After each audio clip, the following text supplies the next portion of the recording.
Welcome to our channel. Today we how to reset your money management with Zelle, full guide step by step clearly. Open the Zelle app on your mobile device. If you are not already logged in, enter your credentials to access your account.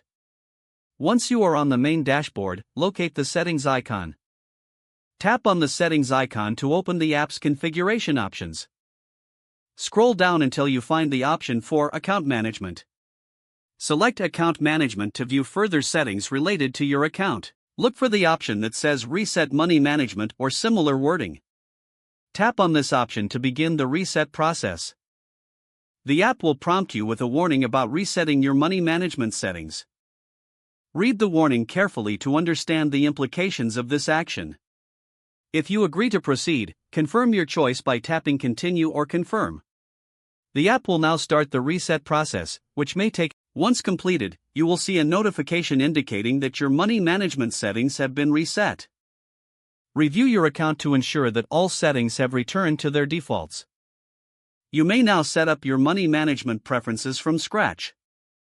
To do this, navigate back to the Account Management section. Set your new budget limits and preferences as desired. Ensure you save all changes before exiting the settings menu. You have now successfully reset your money management with Zelle. If the page does not load, refresh the browser or try again in a private or incognito window. Make sure you are using the correct email address, then retype it carefully to avoid small typos. If your password is not accepted, use the reset option and create a new strong password you can remember.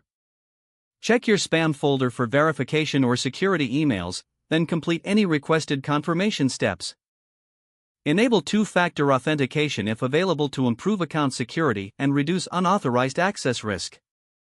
After signing in, review your profile details so your contact information and settings are accurate and current.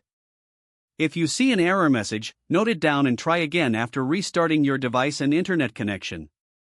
Log out when you finish, especially on shared devices, to keep your account and payment information secure. If the page does not load, refresh the browser or try again in a private or incognito window. Make sure you are using the correct email address, then retype it carefully to avoid small typos. If your password is not accepted, use the reset option and create a new strong password you can remember. Don't forget to like this video and subscribe to our channel for more step-by-step tech guides.